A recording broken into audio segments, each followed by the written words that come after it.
Hello, ladies and gentlemen, and welcome to the When Wrestling Matters podcast with me, your host Alex, and my co-host and brother John. How you doing, John? All right? Yeah, very well, thank you. Fantastic. So tonight we are reviewing, to finish our series off, Halloween Havoc of 1998, taking place on October the 25th and being held at the MGM Grand Arena. What did you think about this paper? I always ask you at the beginning of a Nitro review, how do you feel about the show overall before we go into the details of it? And then see if you've changed your mind at the end once we've discussed it in detail. But how did you feel about this pay-per-view overall? I'm really torn on it. Honestly, where we've reviewed all these Nitros building up to it, I genuinely did want to watch it. There were matches that I genuinely wanted to see what the outcome was and what the story was. Even if I knew and what I remembered were the match results were, I did want to see how it played out. I'm really conflicted on this because some stuff I think really hit the mark. I think there's about two matches that I think were absolutely perfect. Some were awful. Some were just genuinely baffling in terms of the booking of them. I can't say I had a bad time watching it. It was just I kept, and it's probably because I have my reviewing hat on that I'm kind of like, why would you do that? Why wouldn't you do it like this? Why would you? So I think if I was watching it back when I was 12, how would I feel about it if I watched it at the time? Probably quite disappointed. Now, underwhelmed and kind of confused.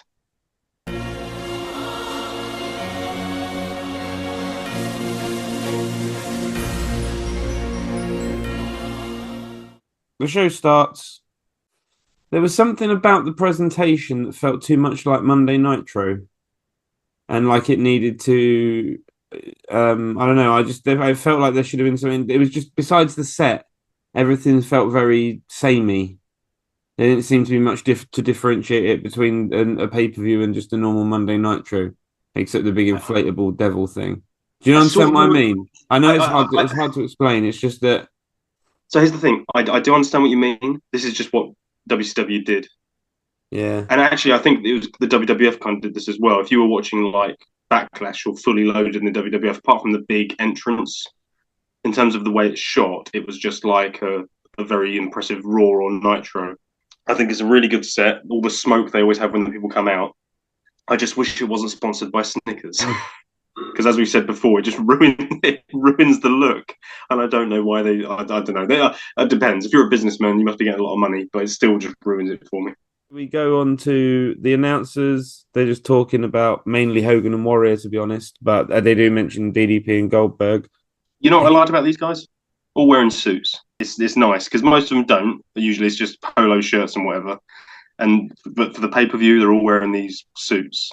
It just makes it feel like more of a this is a big deal for us. We've dressed up for it. It's nice. The Nitro girls came out as well, and they were doing a dance. And they said, well, the first thing I thought was, why are they out there just doing a dance? Why aren't they dressed as like Halloween characters or something to do with Halloween? They're just out there doing the same old Nitro girl dance. And I was like, this is a missed opportunity. Why aren't you out there dressed as ghosts or sexy skeletons? I don't know. But then Mike Tenay says, this is a nice surprise. This is the first time the Nitro girls have been on pay per view. And I was like, oh, that's unusual. I would have thought they'd have been there all the time. It is amusing that they have these little Nitro Girl segments, and then obviously there's famously the pay-per-view overruns, and a lot of people lose the cable feed. So obviously, Halloween Havoc 98 is famous for this, where you miss the main event. That didn't happen to us because we were watching on the network. But for anyone that doesn't know Halloween Havoc 98, they miss out the main event of Goldberg and Nitro, and Goldberg and DDP, and they have to show it on Nitro the next night, which was great for us growing up because we got to watch it on. But they lost a load. They had to refund loads of people. They lost loads of money. It was embarrassing. Watching this pay per view, yeah. Not only did the Nitro girls have like 3 dancing segments, you had about 3 promo segments, and at least one match where I was like, you could have cut all of these if you'd booked this properly, and your pay per view wouldn't have overrun. After the Nitro Girls leave, it cuts straight to Mean Gene, and he calls out Rick Steiner. Rick Steiner comes out to have a little chat with Mean Gene, and then immediately, I hate it when people do this, immediately downplays his blood feud with his brother by saying, tonight, Gene, it's not brother against brother. He's just another opponent that I'm going to come out here and teach him a lesson. Yeah, but don't say that, though, because we kind of want it to be personal. You know what I mean? We don't want it to just be another guy. People say that thinking it's like and in a way it does, where it's like, no, I'm not treating them like my brother. I'm going to kick the crap out of them like any other person. I know what you mean, but you're right. When you're just like, there's any other guys. Like, I've seen you wrestle any other guy. You're literally wrestling your brother. That needs to be a big deal. That needs to be like, I don't want to kill my brother, but I'm going to have to, or something. Yeah, so like the special thing in this situation is that he's Your not brothers. just some guy. Yeah. The Steiner brothers are finally having a feud where it's a bit bizarre, but Rick Steiner's not the most eloquent guy. No. The Steiner brothers struggled, to be fair, didn't they? Then he says, It's the hound in the pound, and I'm going to get down. "You don't need a catchphrase, Rick. You've already got a leather jacket with hood ornaments on. You've already do the barking thing. You're already we don't need another thing on top of all the other gimmicks that we have. No, not a rhyming catchphrase." See, I'd quite like him to use the Alan Partridge quote about dogs. But come at me like a bitch, and don't be surprised if I mount you. But alas, he's 20 years too late. But yeah. Anyway, so Rick Steiner's out there talking about it, and then Buff Bagwell just comes out, doesn't he? Yeah. And he basically says, "I want to look out for you. I want to be your partner. I want to watch your back." And Rick Steiner's not sure to begin with, and actually the crowd aren't sure either. The crowd are very much like, we don't trust this guy. He screwed you over before. But as it goes, Rick Steiner basically says, "Yeah, that's fine. You can be my partner. You can watch my back out there." At this point, they haven't said it's going to be a tag match. Spoiler alert, this is going to randomly turn into a tag match. They don't say this yet, and I'm guessing this segment is meant to set up later when they do set it up, where he's saying, like, now they're saying you can be my partner. And that's meant to instigate Big Papa Pump being like, well, you've got a partner now, we'll have a tag match. I guess. But it's tentative, or it could just be that they've decided already, they've told him on the back, we're going to do a tag match now. And so Buff's like, so I just go out there and say I'm going to be his partner? And they're like, yeah, I guess so. And they've screwed it up somehow. It is a bit ridiculous after everything, man. Do you remember in the second ever podcast we did, there's a bit where Larry Zbyszko says, "You will not be able to fool Rick Steiner again. They fooled him a couple times, and even Rick Steiner is not going to fall for any more shenanigans." Yeah, and it's like those words are ringing in my ear. Buff Bagwell comes out and says, "Rick, I want to be your partner. I want to watch your back. I want to be in your corner tonight." The fans don't buy it because they all start booing, right? Yep. Rick Steiner is looking around at the crowd. Then he looks at Gene and then he goes, Buff, I haven't seen eye to eye on a lot of things.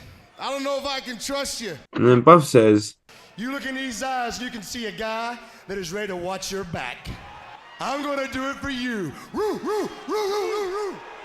Well, apparently a little solidarity here between Buff Bagwell. We're going to do it, G. And then they start high-fiving. It is kind of amazing that Larry Zbyszko's words were ringing in my ear, where he was like, "They've already fooled him once, they won't do it again. And I was like, oh, Rick. But I mean, that immediately I was concerned because that opened the show, and I was like, why haven't we gone straight into a match? Why are we doing build-up? Why are we doing build-up why are we trying to sell pay-per-views whilst the pay-per-view's on? You don't need to, why isn't this on Nitro last week or whatever?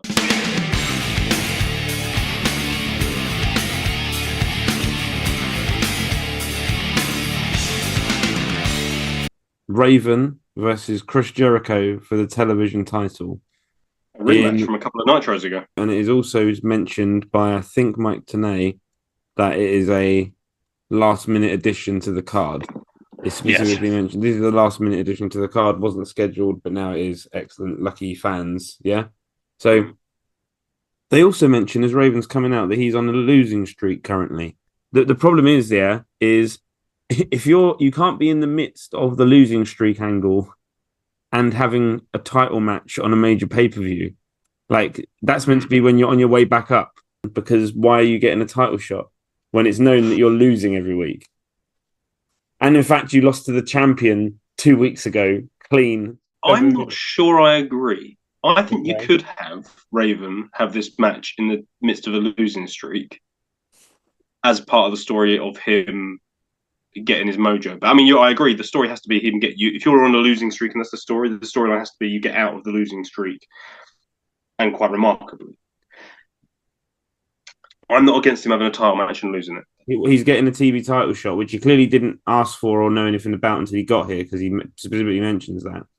And then he just goes, fuck it, I don't want the title shot anyway, and tries to leave. Him saying that kind of devalues the title. This whole first match, everything that they did was kind of wrong and damaging some way. The fact that Raven's on a losing streak isn't great, and the fact that they don't really seem to know what they're going to do with that run isn't great. Yeah. And also the fact that he just gets given a TV title shot out of nowhere, and he just goes, "Don't want it." That doesn't seem great. And I'm just like, there seems to be a lot of stuff here that just isn't great. The cowardly champion Chris Jericho has to goad Raven back into a match that he doesn't have to have. Yeah, I know. I agree. Yeah, don't be wrong. I agree. This didn't work how it was. I'm never against seeing Raven and Jericho have a match, especially on pay-per-view where they're given a bit of time. Especially since, as we all know, this show overruns. It is weird that you've randomly gone, oh shit, we need another match for this pay-per-view, put on Raven and Jericho because they had a decent match on TV. So we'll do that again, and then your show overruns. Just give everyone else 2 extra minutes in their match. So the match starts, and Raven gets in the ring, and he basically just says... And when I got here, I found I was scheduled in an unscheduled match. No, Raven. You were scheduled in a scheduled match. It was just late to being scheduled. That's not what you mean. But he basically says, this was so lately scheduled. Actually, he makes a quite good point as well. He's like, I'm on a losing streak. I'm not doing great. But I have all these things working against me. And much like today, they put this match on last minute. They've told me it's happening really late. I'm not doing it. He goes to leave. Jericho, and this is why I agree with you, this didn't make sense, because Jericho is this cowardly, obnoxious heel. I think if he had been like, actually, yeah, I don't want to have to wrestle, like I can just beat Raven on a count out, he'd do that. But instead, he has to take the role of goading Raven to actually have the match and get back in the ring with him, which feels totally out of character. It doesn't make any sense for Jericho as a character. But then Raven agrees and gets back in the ring, basically, which didn't make any sense. And once they actually start wrestling, it's very fun. Yeah. Jericho and Raven are 2 great wrestlers. This, I think, was the peak of Raven as a character and as a gimmick. This is Jericho before he hits his massive stride of the WWF, but obviously he's doing enough here in this period of time that makes the WWF take note of him and go, man, we can do something massive for this guy. And they're both great workers. They're both great storytellers. They're both great character workers. I just wish I had a 20-minute match with these guys rather than 10 minutes at the start of the pay-per-view. Raven charges into the ring. Jericho starts stomping him out. There are some clotheslines. There's a 1-foot pin. It's sort of standard stuff at the beginning. And then Raven hits one of those clotheslines where you clothesline a guy over the top rope, but you kind of go with him. Mick Foley used to do it a lot. It always looks cool and spectacular. Oh, and then Raven, actually, I thought it was quite a nice spot for an opening match of a pay-per-view, because it's kind of unique and cool, but not too brutal. He front suplexes Chris Jericho on the steel steps. Yeah. I thought that was a nice spot. Yeah, and then he runs up the steps and front drop kicks Jericho as well. Yeah. Nice spot. And Mike Tenay actually talks about, it was only a couple of months ago that Raven refused to tap out in the crippler crossface. That was a nice little bit of story. I love little moments like this. This is one of the reasons I love WCW commentary. Little moments like this where they just throw in little extra details that make it feel real. Well, and I thought it was good because it plays into the finish of this match where he taps out straight away. Yeah, that was a nice little comment where he's saying he's refusing to tap out to the crippler crossface. That's been the total difference in Raven as of late. We have seen him in against some of the top submission wrestlers in the world. Think back a couple of months to when the Canadian crippler, Chris Benoit, had him in that crippler crossface, and he passed out because he loved the pain so much rather than submit. So Raven gets Jericho in a sleeper. Jericho counters that with a really nice belly-to-back suplex.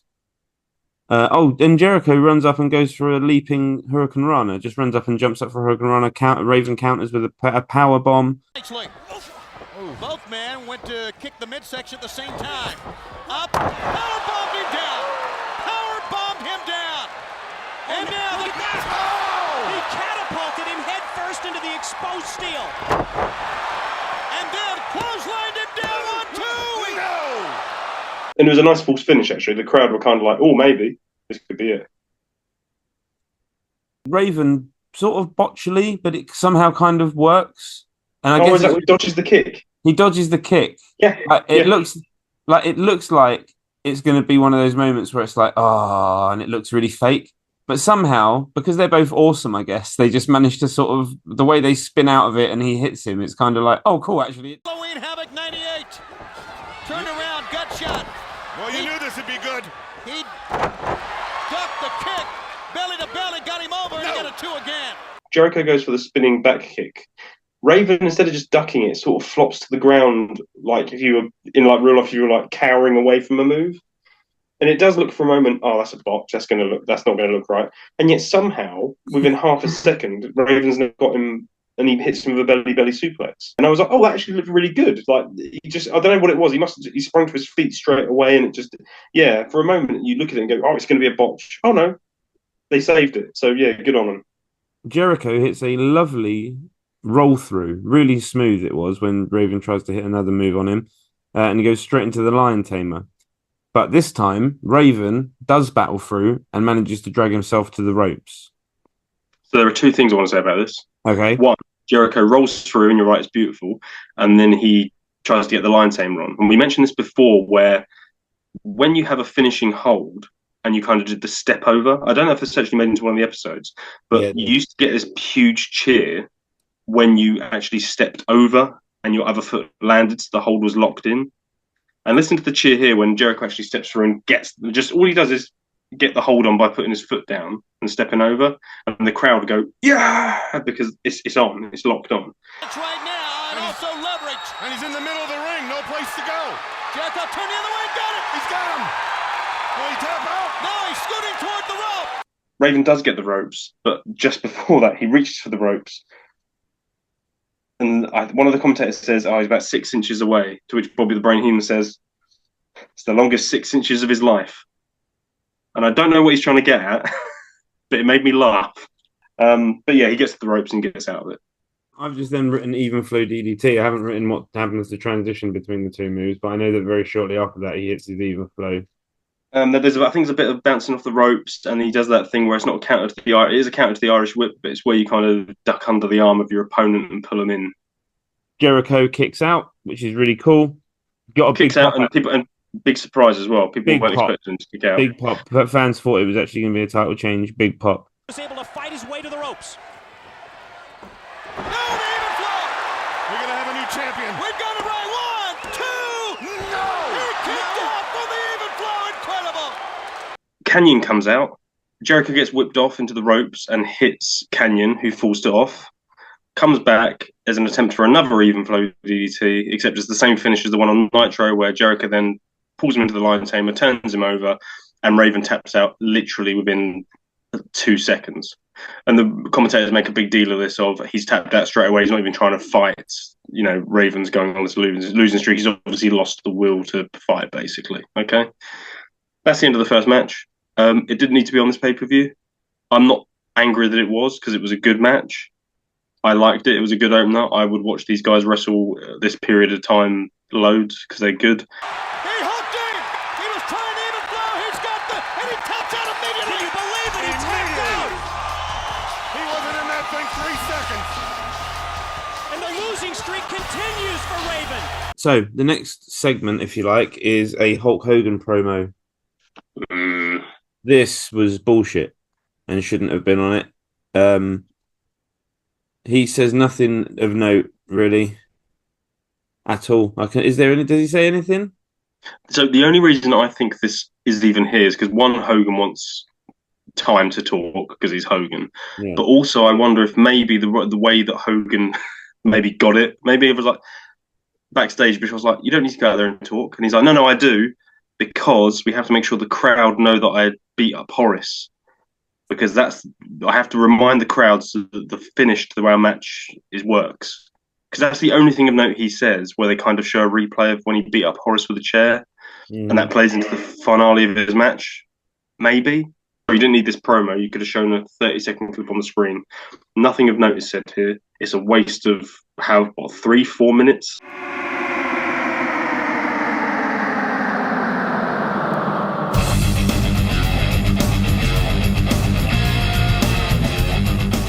Meng versus Wrath. I was quite looking forward to this match, and it's a weird match to talk about, I find, because it was a roller coaster of a match for me. So what I found is that they would do about 30 seconds of terrible striking that looked really fake, and then one or the other of them would pick the other one up and slam them really hard, and I'd go, ooh, like that, and then they'd pick them up, and then they'd start doing really bad striking again, and I'd go, it just doesn't have any impact, and they look like they're barely touching each other. And then one of them would just pick the other one up and slam him really hard, and I'd go, ooh, and that was kind of how the match went.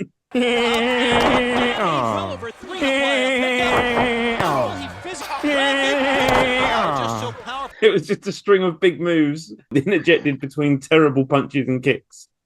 Wrath does a forward flip cannonball. That was cool. You're right. It was a kind of a match. It was a big old nothing match. It only lasted a few minutes, which I'm not against. It was a lot of striking and big slams, which again I'm not against. I like Wrath, and they could have done more with him. I suppose there's a reason you don't push him necessarily to the moon, because he is limited. I wouldn't ever trust him to have a 20-minute psychological, what's the story here, Brian, kind of match, right? So I understand he's limited. And so I guess all I can say about this match is Wrath wins with the meltdown. It was the right thing to do. You want to keep pushing Wrath harder. It was fine. Wrath goes to the meltdown the first time. Oh, this is nice, actually. Rolls out of it. I really liked it. I really liked it. Very true. That was a lovely... Two big blokes. I was like, oh, that's quite a nice little counter. Like that Meng's kind of like not just this lunatic who chokes people. Like and it was quite a unique counter to it as well. I liked it. It was he pulls his arm down between his legs for it, and then Meng forward rolls through it, and then just sort of does the mule kick up to push him away. Yeah. I thought that was quite cool. I also like the spot where Wrath goes for a sunset. Wrath's quite an agile guy. He's got a good moveset on him. He's got agile, and he goes for a sunset flip on Meng, which everyone goes, oh, okay. And then Meng goes for the Tongan death grip while he's on the floor, to which Wrath moves out the way. Which I liked that. That was a cool spot. He can stay on his feet. Such a painful move over the top. Trying the sunset flip with the big guy. He went for it. He tried that Tongan death grip. Wrath, he picks him up. And then Wrath hits his rock bottom Sambo suplex slam move, which looks cool. People do react to it, but it's because everyone's like, "Oh, it's the rock bottom."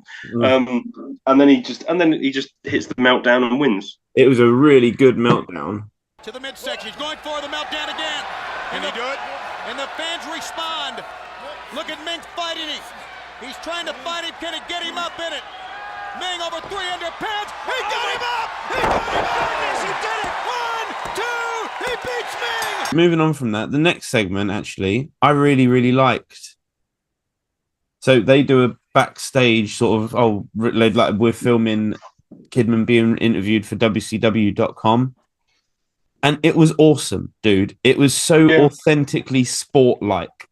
I loved every second of it. This Lee Marshall interviewing Kidman. I have to say, I wish we'd seen more of it, because they still do the interview and they cut it off, because obviously just wanted to show a bit of it on the big screen, and you can hear it being shown to the audience, and then they cut it off and they go, right, well, let's get on with the match. I wish I'd heard more of it, because genuinely I was sitting there going, oh, what else do you think, Kidman? And then it cuts off, and I was like, oh no, that's a shame. The only advantage I have is that they'll have a match under their belt, so they may be a little tired. I'll be coming in fresh. Is it a matter of facing the lesser of two evils? Do you know who you'd rather face? I don't prefer either of them. I've faced Juventud many times before, so it may be easier for me to prepare. But on the other hand, I got a little score to settle with Disco.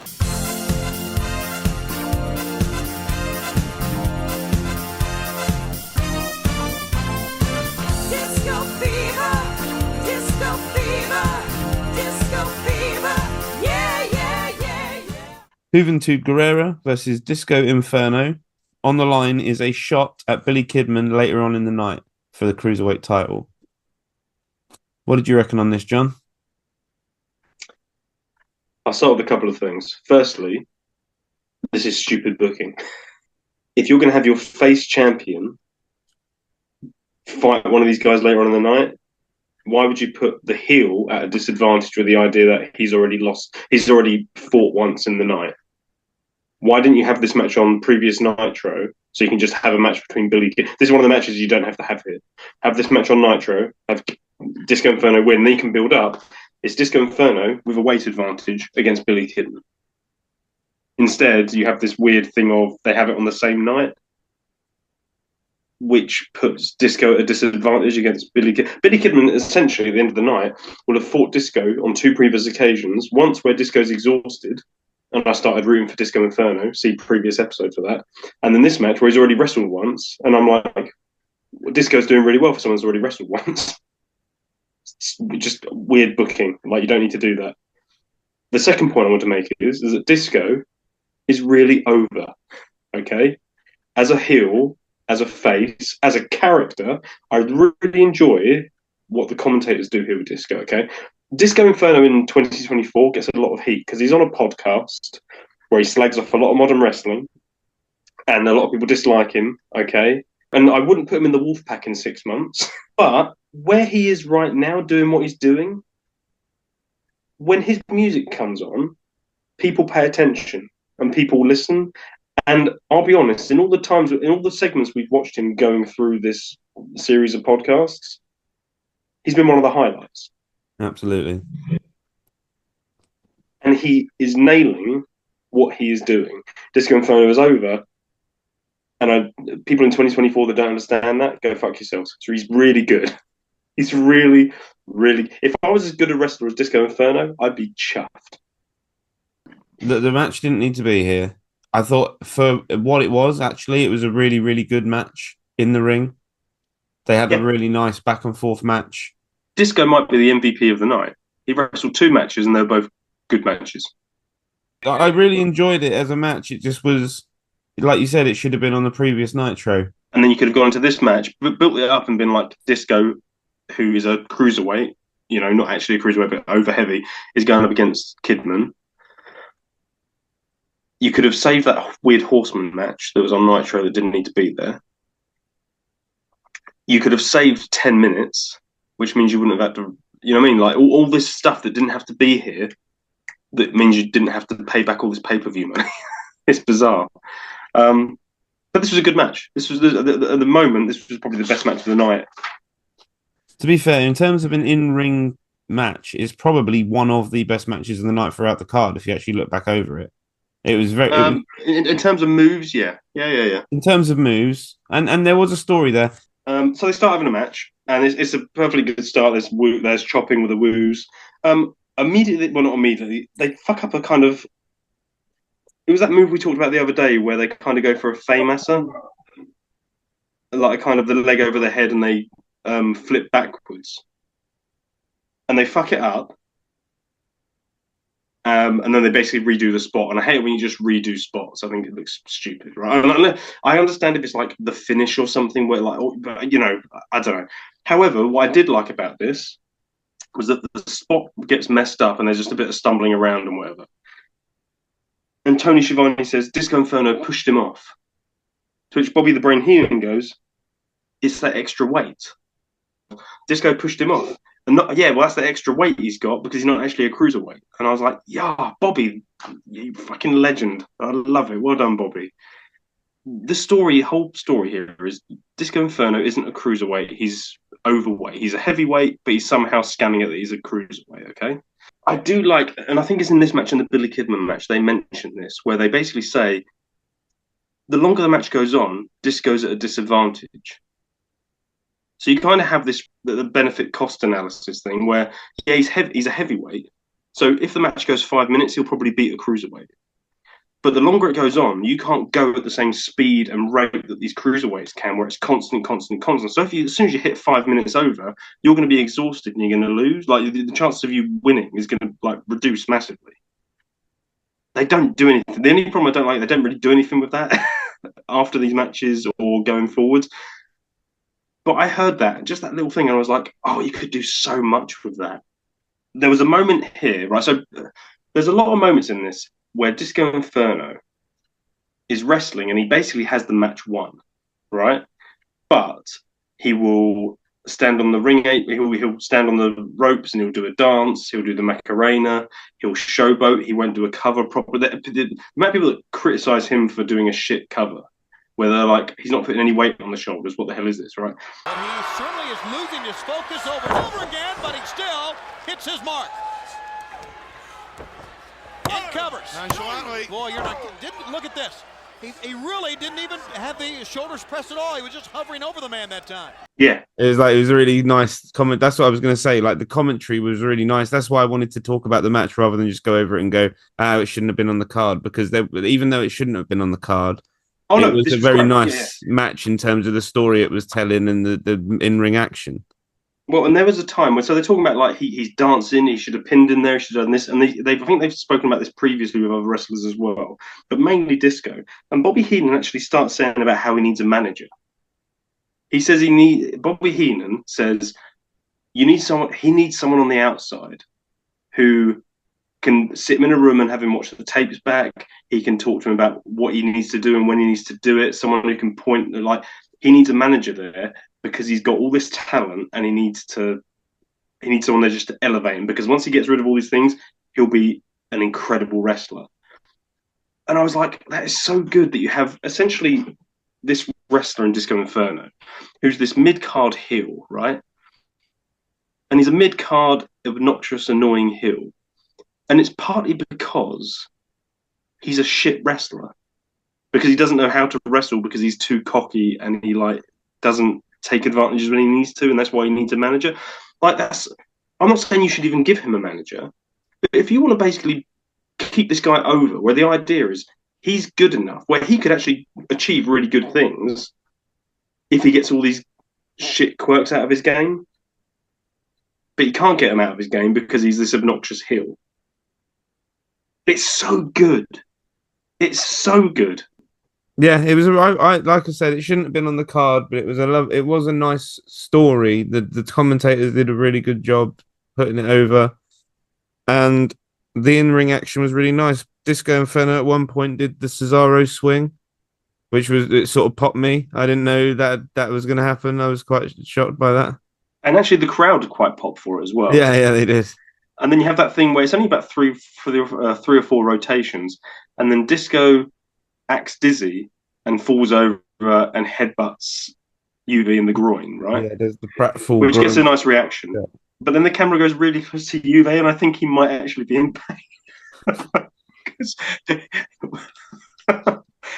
His voice, the camera goes really close to him, and you just hear him making these noises, like groaning. I genuinely think he might have actually got caught one in the nether regions. Looks like oh my goodness! Like Disco was worse for wear before landing, and he landed in the wrong spot. Oh my god! So yeah, I genuinely think he might have done it. Do you hear the ref go, "Are you okay, Hoovy?" And Tony Schwann goes, "Of course he's not okay." Yeah. Oh dear. But yeah, I mean, there's some nice moves in this. There was some really nice sequences actually, like reversal into reversal, and then one of them hit a big move. It was a really good match. I liked it. It finished with Disco hitting the pile driver. That's basically his finish. He doesn't keep it for very long, but Jesus Christ, it's awesome. Which is a shame, because he starts using like the chart buster, which is like the Stone Cold Stunner, which don't use. Why? But yeah, he wins with a pile driver. Disco Inferno gets a world cruiserweight title match later on in this show. After this match, Scott Steiner comes out. Yeah. So basically, Scott Steiner comes out. He does his Scott Steiner stuff. The only line of note is, Big Papa Pumper's in town and he's ready to pound. That made me laugh. Scott Steiner basically says, right, Rick Steiner was out here with Buff Bagwell earlier, talking about being partners, and therefore, tonight's going to be a tag match between Buff Bagwell and Rick Steiner and myself and the Giant. And not only that, we're so confident we'll win, we'll put the tag team titles up for grabs. Now, for those who are paying attention, and actually the tag team titles have not featured at all in the last few weeks, the current champions are the Giant and Scott Hall. So Scott Steiner suddenly announces that there's going to be Rick Steiner and Buff Bagwell against the Giant and Scott Steiner.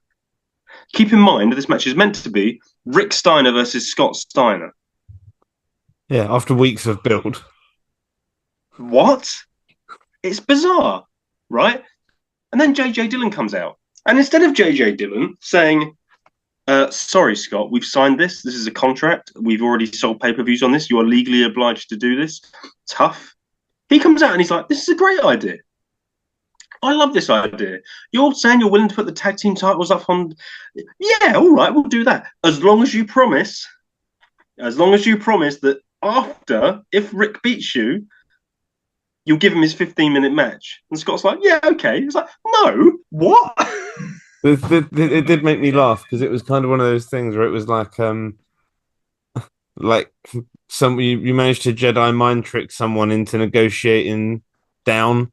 Like Scott Steiner somehow managed to convince JJ Dillon that him wrestling Rick Steiner is like an optional thing that he has to negotiate with. It's like, but we've already established that's happening, definitely. So that's not a negotiable. That's not something that you can negotiate with.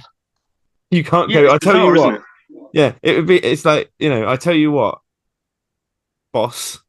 If you do this thing that I want you to do, then I'll do the thing that I'm already legally contractually obliged to do anyway. Yeah, it's like you're not negotiating. Yeah, and the boss is like, well, okay, that's a great idea. Or just do the thing anyway and shut up. Do your job. Yeah.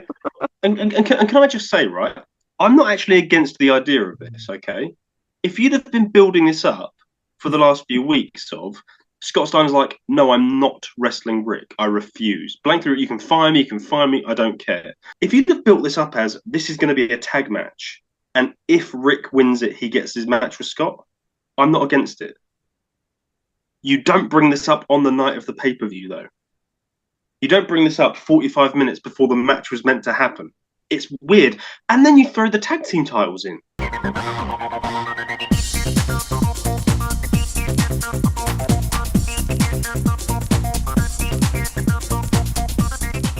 Fit Finlay versus Alex Wright. This is really bad. It was really bad. It was not only was it a TV quality match because they didn't do anything, but literally all they did a few nice European uppercuts on each other. That was it. They did nothing else of note. It didn't advance. They ignored the best European wrestler storyline throughout the whole match. Like the commentator did mention that once. It was mentioned right at the end by Mike Tenay in a passing comment where it's like, well, I guess that now increases his ego even more in terms of being the best European wrestler. And I was like, that's it. That's the blow off to this, like the last 4 weeks of these. And where the fuck was British Bulldog? I don't know if it was meant to be a three-way and he was injured or what, but whatever the fuck happened, this should have just been wiped off the pay-per-view because it did nothing. It didn't blow the match. It didn't blow the feud off. Nothing. You know when there are storylines that deserve a pay-per-view ending and other stories that can be resolved on TV? Yeah. This is the kind of thing that can be resolved on TV as like a TV storyline. You don't need a big payoff. Because I think we said the other day, I assumed this was going to end in a three-way match. Bulldog, Finlay, and Alex Wright. Whoever wins is the best European wrestler, whatever, okay? I would have put that on a pay-per-view though if it had been a three-way. And I think I agree. I don't know, actually. I don't know. But either way. But I also look at it and go, this also kind of just feels like I don't need a pay-per-view spot for this. This can be on TV. This can just be a TV storyline, and it's fine. But look, there's nothing to say about this match. Alex Wright and Fit Finlay. It's a perfectly okay match. It's a rematch from Nitro anyway, so I don't care. Here's the thing. I would assume, and I haven't done research to look into this or anything like that. I would assume it was meant to be a three-way, and Bulldog was like, "I can't. I'm injured." So they just went, "Fine, we'll do Alex Wright versus Finlay again." In which case, I'd have probably said, "Let's not bother doing that. We'll still give you your pay-per-view payouts because you're not going to lose money, but we'll just resolve this on TV, and we'll go from there." Alex Wright wins with a neck breaker. No one cares. The right person won. Alex Wright won, and that's good. The crowd started chanting boring at one point. The crowd just started shitting on it. But good, because it deserved to be shit on, because it was worthless. It didn't deserve to be on a pay-per-view. It was a terrible match. Yeah. It would have been okay on a Nitro. I would have just glanced over it and gone, yeah, that was okay. It advanced this little thing towards...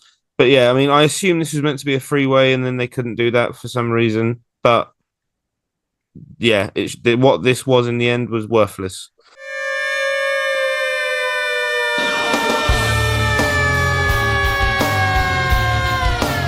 The next match is Lodi versus a gay stripper.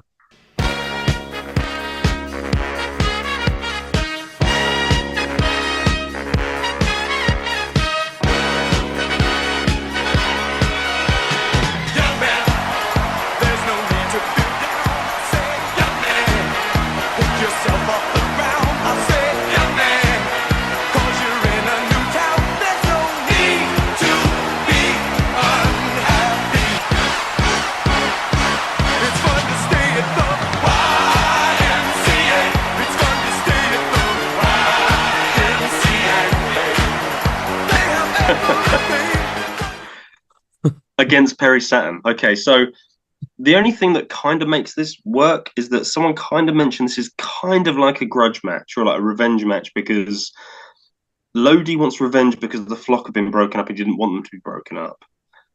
And also Saturn was his slave in the build-up to the full brawl match, so Saturn's kind of getting revenge. But this wasn't built up on Nitro. Maybe it was built up on Thunder, but I don't know, and I very much doubt it. This seemed like just a random match they put together. In short, Saturn beats the crap out of Lodi and beats him. No one cares. Well, no, they do care because Saturn's there, and Saturn's been on TV every week, so he wins, okay? But this is only about 3 minutes long and no one cares. The only thing of note about this match that I was thinking of, when you try and explain wrestling, if you grew up watching wrestling or whatever, okay? And people are like, I don't get it. Like, people pretend to fight, and it makes no sense. Okay, and you go, no, this is why it's good and all that stuff. And the kind of thing of, but people always see wrestling at its worst moment. There was a moment where Saturn comes to the ring, and Saturn this week decides to wear a beret with his handlebar mustache and a chain vest. And there's a moment where he's standing in the ring, dressed like this, with Lodi in PVC hot pants. And I thought, this is the kind of thing where someone would walk in, if they hadn't ever seen wrestling, and they'd see what I was watching, and I'd be like, it's not gay porn. Right? It's like, if I was watching that moment where they were in the ring together and someone walked in, I would frantically be trying to turn it off and be like, no, it's wrestling's an art form. Like, that was the most notable thing, was Saturn's ridiculous gay stripper attire. Mike Tenay said, I've been told that his attire is a tribute to his time with the Army Rangers. No. So he said his beret. He said the beret he's wearing is a tribute to his time with the Army Rangers. And I was like, and what's the vest for? Who's that in tribute to? His time as a rent boy. Yeah. Jesus. Yeah, I mean, I don't remember Saturn wearing this stuff again after this. So I think maybe he watched it back and was like, nah, I can't wear that again. That is mental. It was ludicrous what he was wearing.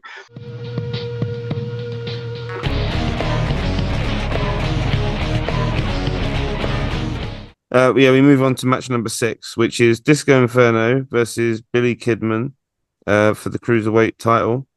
It was fine.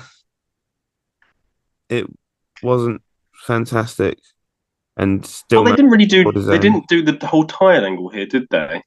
This is weird booking in that you're making your heel, having already wrestled a match, come out to wrestle the babyface again, which immediately puts the heel at a disadvantage. It makes you want to root for him. Yeah. Which doesn't work. On top of that, this match was a good match, by the way. But if you're going to do the whole weight angle, I would be saying to Disco, right, when you go out there and you do you need to do it where Kidman tries to body slam and he can't, or he struggles to, or every time you go out and have a cruiserweight match, you need to be, when the cruiserweight tries to do a move on you, you are able to push him off easily or something. The whole idea is you're really pushing the limits of what a cruiserweight should be. You need to play that up in your matches, and they don't. It's just a match between. There's no kind of you weigh more than me spot. You know what I mean? Which you think there should be in this kind of match. When Kidman comes out, the camera keeps going to women who they're clearly trying to get women looking lustfully at Billy Kidman. I don't want you to be no slave. I don't want you to work all day. But I want you to be true. And I just want to make love to you. That's obviously what they're trying to do, to be this is the good-looking young cruiserweight, which I don't blame them for trying to do. That obviously makes sense to do. Right, in storyline though, right? So, has Disco been weighed in? It wasn't even really said on commentary, hard and fast, that he was weighed in and it was fine or whatever. It just wasn't really talked about. They're just sort of talking about this vague idea that he's vaguely, possibly, maybe over the weight limit. And I'm like, well, why don't we just weigh him and find out? Yeah. Why are we talking about this like it's a mystery? We can't find out. There's a moment in this match where they do. There's some head pulls down where Disco's pulling Kidman back by the hair, and Kidman gets heat back by doing it back to Disco. That was nice. Kidman has this thing where he just stomps people constantly, and it gets people to react to him, which is nice. Disco at one point goes for a chin lock on Kidman, and Bobby the Brain Heenan says, well, you know why he's doing that? He's trying to get his breath back, which I think was the only mention of maybe his cardio is not as good because of his weight limit. That was the only thing. There were just hints of it, and I wish they'd done more with it. Disco hits the pile driver, which he's already won one match with tonight. Kidman kicks out. Brilliant. It's not an immediate pin. It's like a gradual, the exhausted kind of pin, which is fine. Time? Oh, yeah, I think so. Oh, what a reversal in mid-move. Going to try it again. This is what beat Juventude. It's what beat Juventude. Oh, but does he have enough to get up and cover the man? You can see he's winded. He just has to roll over. But he's got to roll Kidman over first. He can't pin a man face down. There was. I don't know if it went by him or not, but he had it. The move that beat Guerrero moments ago. He's got him. 1, 2, and no. The left shoulder up. Too much time between point A and point B. A nice little bulldog counter, a gourd bust from Disco. Disco goes for another pile driver that gets reversed into the Billy Kidman powerbomb. Face slam is a massive counter to the powerbomb. Shooting star press, and he wins it. So Kidman wins. I would have had Disco win, and then, but again, we're not getting into that. And the reason I'd say that as well, because I looked into this to clarify what actually happened now with Billy Kidman's cruiserweight run. Okay, because we're not going to be reviewing this. Kidman loses the title on a random Nitro back to Juventud Guerrera. Right? Okay, random. He then wins it back against Juventud Guerrera, and I think Rey Mysterio in a triple threat match at the next pay-per-view. He then holds it until March when he loses it to Rey Mysterio. And random pay-per-view matches and stuff. What's the point? It's just weird.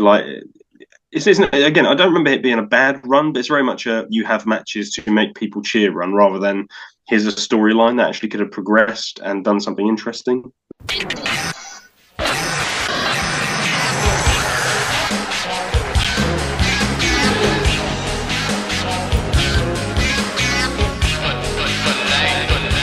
Scott Steiner and the Giant versus Buff Bagwell and Rick Steiner for the WCW World Tag Team titles. If Rick Steiner wins, he gets a 15-minute match with Scott Steiner. And the Giant comes out smoking a fag. I didn't realise this was the period of time where Giant was still doing that. I thought that would come and gone. But no, he's still smoking. Yeah. Yeah, this is the tag team titles. It's a weird decision. I'm going to talk about that when it gets to the end. Buff Bagwell comes out in jeans. So, so in kayfabe, that would make sense because this is a last-minute match. He might not have his wrestling gear with him, right? But I don't trust that WCW thought about that. So I think maybe this was just a last-minute decision on the night, and they were like, "Look, Buff, can you go out there and wrestle?" And he went, "Well, I've got my stuff," and they went, "Just wear jeans." I think maybe he's not even cleared to wrestle at this point. I think you're probably right, in which case this is just a bizarre... I don't know. It just doesn't make sense to me. But the thing is, it was going to be a swerve, but it's one of those things where it's so fast, it's ridiculous. It's like you go through this big elaborate thing over it's 2 weeks worth of bullshit. Rick Steiner immediately falls for it, and then you immediately betray him again. This is what I mean. If you'd have built this up properly, where for the last few weeks you'd say this is going to be a tag match with Steiner and Giant against Rick and a random, he has to just find a partner, right? And then it's all Buff Bagwell. Is he not? Is he not? If you'd have had Buff come out here in wrestling gear, and you'd built up for the last couple of weeks this was going to be a match, you might have believed the swerve more rather. But yeah, you're probably right. He probably wasn't cleared to wrestle, but I don't know. It's this bizarre. It was nice that Giant, before the match started, Giant held up, the referee has to hold up the belts, and the Giant holds up the belt so Charles Robinson can't get it, and you realise just how tall the Giant is and how small Charles Robinson is. It's a really great visual. You have the first portion of the match, which is Steiner and Giant getting heat on Rick Steiner, and they just beat him up. They don't do anything spectacular. They just kick him and punch him and throw him into the ropes and clothesline him and stuff. They don't do anything crazy. What I did like about that, though, the Giant starts beating up Rick Steiner, and then he goes to tag in Scott, and Scott goes, "No, not yet." And he goes, "You do a bit more." Right, yeah, and so Rick Steiner actually makes a bit of a comeback against Scott and hits him with an elbow drop and goes for the pin. And I think the idea is he was going to beat Scott Steiner here. He stopped himself from actually making the pin because it's at that moment that Buff Bagwell starts saying, "Hey, tag me in, tag me in, tag me in, Rick, come on." So Rick somewhat inexplicably stops beating his brother to then tag in Buff Bagwell. Buff gets in. Rick and Buff grab Scott Steiner, bounce him off the ropes for a double clothesline. At which point, Buff immediately turns around and low blows Rick, kicks him right in the bollocks.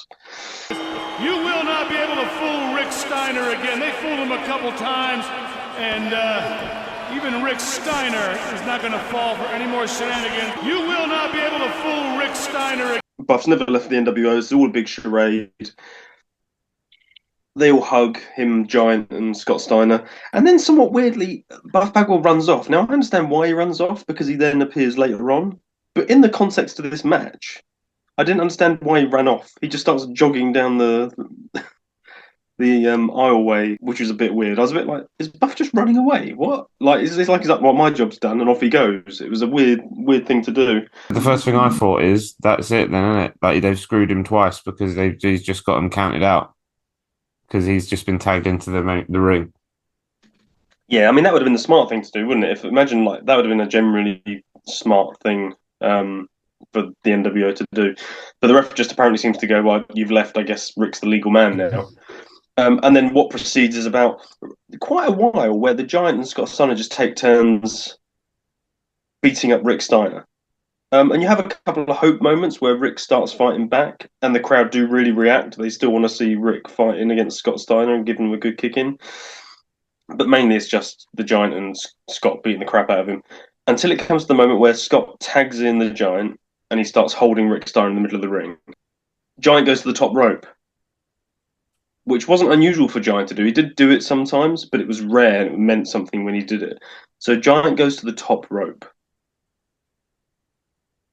And he goes for the big Giant drop kick off the top rope. He fucking nails Scott Steiner, man. So Rick Steiner moves out the way. The big man is up, and a missile drop kick from the Giant connects with his own partner. Scott Steiner down. A man 550 52 pounds, climbs to the top rope and throws a missile drop kick. Unheard of in sports. He drop kicks Scott Steiner, and Scott Steiner sells this.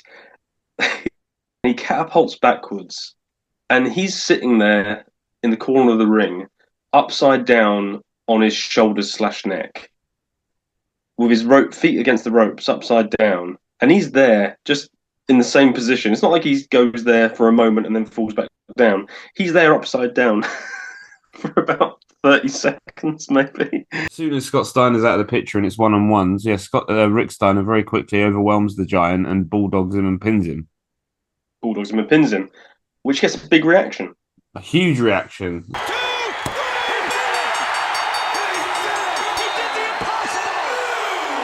And rightly so, because he's being booked like a killer. Rick Steiner is being booked like Goldberg right now. A very stupid Goldberg. A very, very stupid Goldberg. What I will say is this. Right, so if you're just going by, the art of wrestling is getting a reaction from the crowd and getting an emotional reaction. This nailed it. The reaction when every time he fights back against these two guys, and then he wins the match finally, 2-on-1 against, not just 2-on-1 against random people, against Scott Steiner and the Giant. Wow, that's amazing. Here's the problem I have, okay? And it's a pop can only be so big, right? Rick Steiner wins this match. He would get a pop for winning this match anyway, because that means he's going to get his match against Scott. Agreed? He would also get a huge pop for this match, because he's been betrayed by his partner and he goes on to win it on his own against two legitimate superstars, yes? And he also gets a pop because he just won single-handedly the tag team titles. Those are 4 reasons why you should pop massively for this match. You don't need all 4. Because I think, people react to it, oh, he's done it, he's won. And then suddenly it's, oh, he's won the tag team titles. And everyone goes, oh, and now he gets so much for Scott Steiner. Everyone goes, oh, yeah, he does, doesn't he? But there's so much there's so much stacked on this match. Maybe. You know what it was, right? It was the only thing on the card that was different. I felt like the problem with a lot of this card was that it needed 1 or 2 of these matches to have some sort of gimmick attached to them. And this was This was the only one that really had a gimmick attached to it, with the whole tag titles thing being attached to it.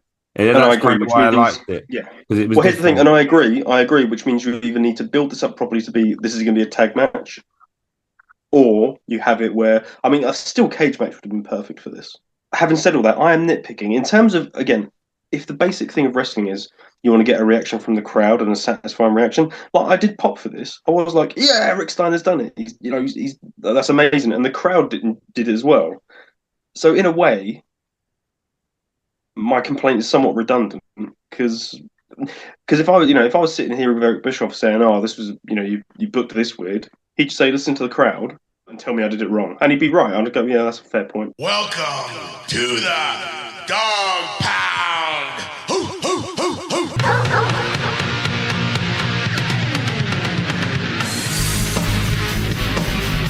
Rick Steiner's the new tag team champions on his own. Well, we guess, it seems like. Yeah. And immediately, the ref's like, hey, Scott, get back in the ring. It's the match now. It's you versus Rick. The Giant's saying, Scotty, I'm sorry. I'm sorry, Scotty, which I thought was good. Steiner tries to leave again. Rick chases him, grabs him, pulls him back to the ring. Giant makes a weird half-hearted attempt where it seems like he knows he can't just walk away, because that doesn't make any sense. So he kind of follows Rick back to the ring to fight him, but realizes he can't really get involved because that will screw it up. So they start having a fight, Rick Steiner and Scott Steiner, and this match is no disqualification. And it's Rick Steiner starting to get, every time he's punching Scott, he gets big reactions.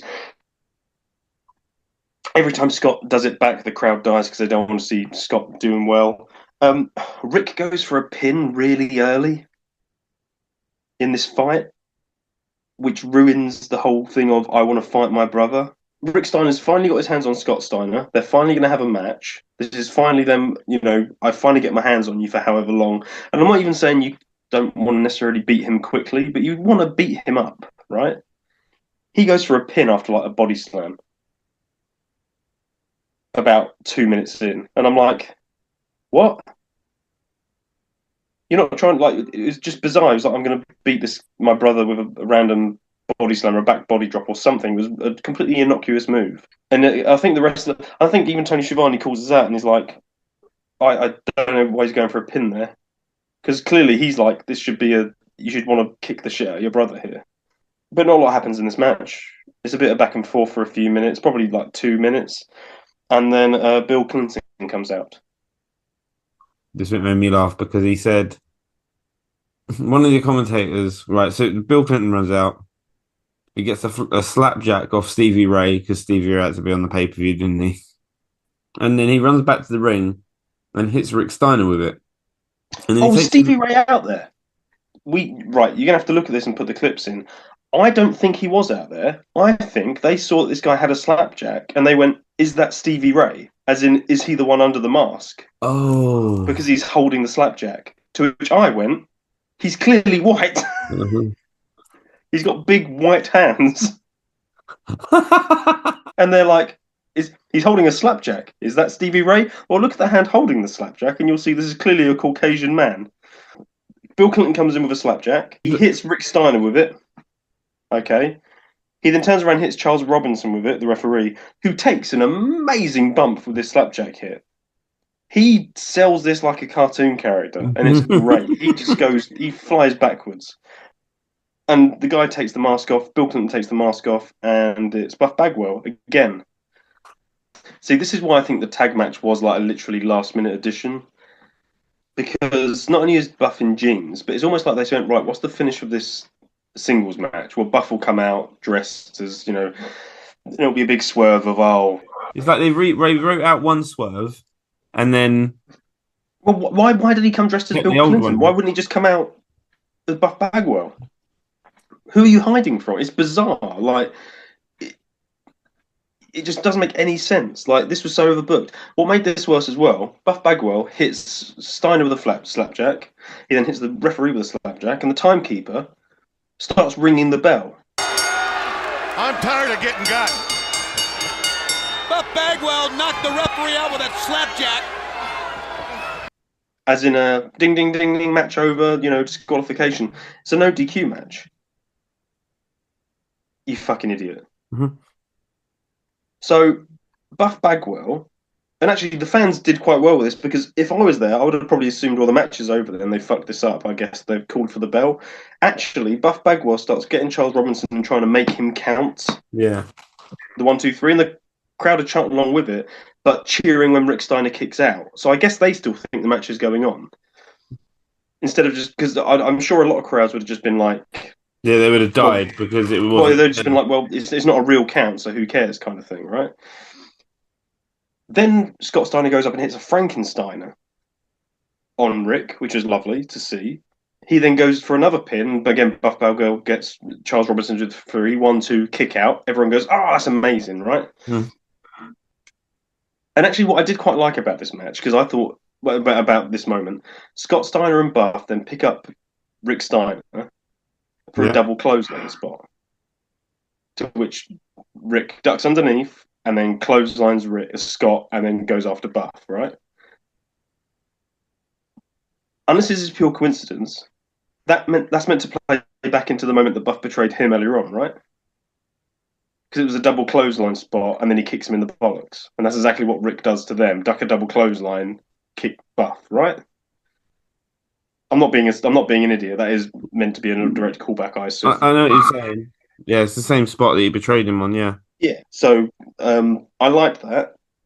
He hits Scott. He then drops Buff over the top rope to hurt his neck.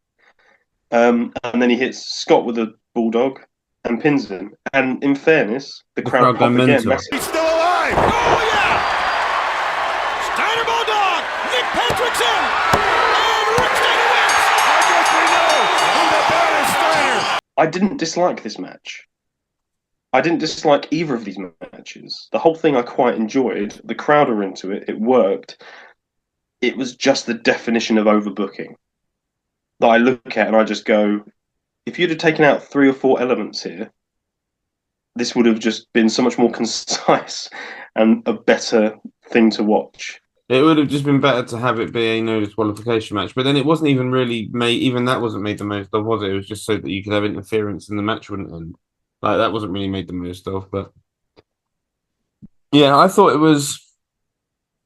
I liked it as a payoff to the feud. It like if this had just been the end and you'd spun Scott Steiner off into doing something with the Wolfpack and you'd spun Rick Steiner off into doing something with the tag team titles and getting a new partner or whatever, this would have been a perfectly decent way of ending that feud, having Rick Steiner come out on top and be a bigger star because of it. Because he comes out as a guy who can kill tag teams by himself. You could even have that be his gimmick for a minute. Oh, that's exactly what I would do. I would have a thing where, because Rick Steiner doesn't, he chooses Kenny Chaos as his tag team partner, and then Chaos gets injured, so then he picks Judy Bagwell as his tag team partner, as like psychological war games against Buff. But that means you have to have an old lady as your tag team partner. What I would have, as you've just said, I would have them say Rick Steiner has to pick who his tag team partner is going to be on Monday Nitro. He's going to make the announcement. He's going to pick a new partner. And you have him come out and say, no. Scott, my brother's betrayed me when we were a tag team. Buff's just betrayed me 3 times. I don't trust anyone. I won these titles on my own. I'll defend these titles on my own. I am your tag team champion.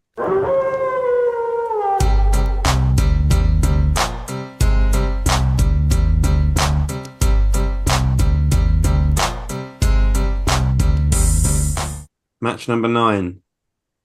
The Outsiders implode. Kevin Nash versus Scott Hall. I thought the fact that the really badly done pre-match promo package didn't make enough of him being a drunkard. That was weird. But yeah, so Hall comes out first and he's playing up the whole "oh, I'm a drunk" gimmick. And then Kevin Nash comes out. He gets a mega pop because he's really over. And he gets in the ring, and Scott Hall immediately throws whatever's in the cup in his eyes, and now he's not drunk at all, and he starts beating the shit out of Kevin Nash. And this match is really weird because, again, this is a match that I really quite enjoy, but it's the definition of there are no wrestling moves done in this match. But I quite like the story of it. Do you know what I mean? I do. I didn't care. I loved this match. There are no moves done in this match. It's just punches and kicks. But I really there was some. There was a body slam. There was a side slam, a big boot. Okay, no, I agree. In terms of wrestling moves, I agree. In terms of a story, in terms of characters, in terms of wrestlers getting in the ring and being consistent with what the storyline was building up to this moment, and then giving it a payoff, this was the best match of the night. I will go as far to say, after the main event, this is the best match of the night. I loved this match. I thought it was great. Genuinely, from the first moment, so it starts off, and Scott Hall just starts kicking the crap out of Kevin Nash, and Kevin Nash is selling like a boss. He is bumping every punch. He is flinging himself around like he's getting rocked. And Scott Hall already has great punches anyway, right? I've always thought that Kevin Nash was an underrated seller and bumper. Here's the thing with Kevin Nash. He doesn't do it often because he shouldn't, right? But when he does, and when he's in there with, I'll be honest, a mate of his he wants to make look good, he will do it, right? Look at the way he's selling these punches from Scott Hall. It's sensational, right? Scott Hall takes him outside. He throws him into the barricade, I believe. He hits him with a microphone. He starts strangling him with a wire. Kevin Nash starts bleeding from his mouth. Kevin Nash is left on the ramp, or the aisle, and Scott Hall gets back in the ring, asked for a microphone, and he just starts slagging off Kevin Nash. Basically, they're saying, look, Kevin Nash won't be able to compete, basically. The commentators are basically saying that the match is already over, right? And then Kevin Nash gets up and drags himself into the ring, okay? To which Scott Hall looks rightfully pissed off that this has happened, and he starts wailing on Kevin Nash again. And it's just punches, it's just kicks. Very quickly, Scott Hall says, "Right, this is it. I'm going to go for the outsider's edge. It's over. I'm going to go for it straight away." Really quick as I'm going for the outsider's edge. Kevin Nash pushes him off, and he's in the corner, and Scott Hall just keeps barreling punches into him, and you can feel the venom in these punches. And Kevin Nash starts just saying to him, "Bring it. Keep hitting me. Give me your best shot." And Scott Hall keeps going for it, to the degree that Kevin Nash isn't fighting back, and the commentator's like, "What's he doing? Why isn't he fighting back?" That's the Rocky 3 moment. Yeah. That's the what's he doing? He's getting killed. No, he's not getting killed. He's getting mad.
Listen to the Wolfpack chant for the fans now.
It's like, yeah, so it's the Rocky 3 spot. It was awesome. Yeah. Kevin Nash starts whipping Hall into the turnbuckles, and he hits a big, one of his 5 moves is side slam on him. The crowd are into this, by the way. They're really happy that Kevin Nash started fighting. There's a bit of a back and forth with punches and whatever. Kevin Nash then goes to the jackknife, and Scott Hall does that great thing where he bails out, where he just pushes off the legs and slides out of the ring and looks like really sheepish. And the commentators do a great thing where they say, "Oh, they both went for their moves early, and both know each other so well they've slipped away." They then get back in the ring and they do a tie-up, right? And Kevin Nash pushes Scott Hall on his ass, basically. He pushes him right back and he lands on the floor. And the camera goes onto Scott Hall's face. And the look Scott Hall is giving Kevin Nash, I can't even describe it. It's got all this emotion in it of anger and resentment and being pissed off. And it's so good. That's all this match is. This isn't move after move. But in terms of, you can feel these two guys are like old friends who are having this moment of just, we're finally going to get hands on each other and we're going to resolve this. It's so good. That look encapsulates the whole thing. The only thing I didn't like about this match, this is the only criticism I have because I thought it was stupid. Kevin Nash gets Hall in the corner and he starts. Oh, I know what you're going to say. I know what you're going to say. Oh, it was brilliant. I love that bit. He starts giving him knees in the corner, okay? This is the only bit I don't like that I thought was really fucking stupid, okay? He starts kneeing Scott Hall in the corner and he starts going, "Hey, do you want a double?" Which isn't a bad thing to say because it's about the alcohol, do you want to double up and all that stuff. But instead of just saying, "Hey, do you want a double?" then hit him with two knees. Every hit, he's going, bam! Bam! Every time. Bam! Have another drink, baby. Have another drink, baby. Here's one. Bam! How about a double? Would you like a double? Bam! Bam! Oh, fuck. It's so good. Hey, do you want to eat? Bam! Hey, do you want a double now? Bam! Bam! Oh, that was the only bit I didn't like that I thought this is really fucking stupid. I thought that bit was so funny that it was okay by me. That was that was just stupid. There's not a lot more to say about it. Nash, Scott Hall at some point just gets his head kicked in and he's like got nothing left. So Kevin Nash has got him basically by the throat. And he's got his fist back like he's going to punch him. And Scott Hall's trying to punch him, but he's got nothing left. So he's just giving these really weak punches to Kevin Nash. And Kevin Nash's face here, where he's got this kind of, he knows he's won. He looks kind of smug, but also angry at the same time. And so he's just like, okay, that's it. He bounces him off the ropes, big boot, hits a jackknife powerbomb, a really good-looking jackknife powerbomb as well. He clearly has to muscle him up. The first one, he hits off balance, and Scott Hall lands right on his shoulders and neck. And it's brutal. So the second one that he does, that one he actually gets him halfway up, and he actually just gets him halfway up and literally just lifts him up, muscles him up into the air, with deadlifts him up in the second one. But sorry, you want to tell the pantomime of it? I know. So he hits the first powerbomb, and Kevin Nash just doesn't go for the pin. He just looks out at the crowd and he says, "Should we have a double?" Which would be a better line if he hadn't already said it once when he was doing the blams in the corner. So he goes for a second powerbomb, hits him the second powerbomb, and then he stands over him, gives him the suck it sign, and then he leaves. He goes for the count out victory. He's proved his point. He's beaten Scott Hall. It doesn't matter that Scott Hall gets the count out victory. He's beaten the crap out of Scott Hall. Tony Schiavone says during this match, "This has been a match with purpose." And I agree. I loved this match. Genuinely, in terms of character work, in terms of a match that lived up to the build to it and followed logically and it made sense, and the way they sold for each other and the story they told and the finish, even the finish, I have to say, is an underrated finish. You hear people talking about this match and they shit on it. And they specifically shit on the finish. Like, why wouldn't you just pin him? And it's like... That's the point, isn't it? No, that is exactly the point, that you're not going to pin him. You're like, this is beyond that. Yeah, exactly. I don't care about beating you in this stupid match. Yeah, this is about me proving a point. Yeah. And that's what he did. I thought this was the second best match on the card. I love this match. Both of these guys showed why they're as good as they are in terms of wrestlers. And when they care about it and want to put the work in and like the effort in of, showing how good they can be, this was great.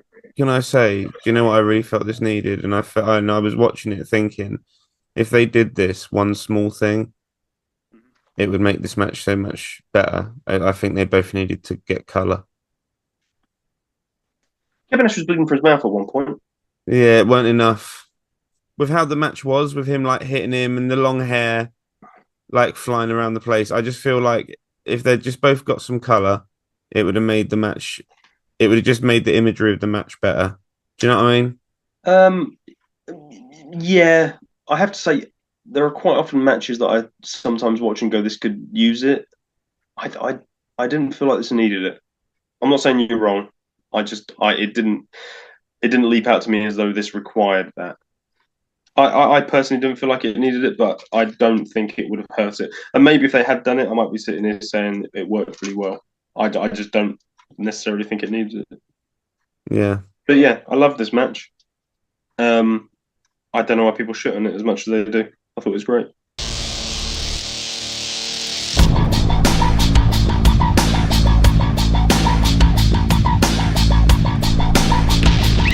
And match 10, the exact opposite problem with the match is Sting versus Bret Hart for the United States Championship in a match that has had one of the best build-ups ever. Yeah. One of the most memorable feuds of all time. And then they go in there and have a match like they're wrestling on WCW Saturday night with no build in like a random match. Like, it was bizarre how little they gave a fuck about this. You know what? It's weird because I watched it the first time without making notes, and I felt like that. I thought this was depressingly uninspired, and it didn't match at all what the feud was. The second time I watched it with notes, it was slightly better, but still way off the mark. Like, this is not the feud this is not the match I was promised. It's bizarre, and it's weird because they clearly know what match it should be.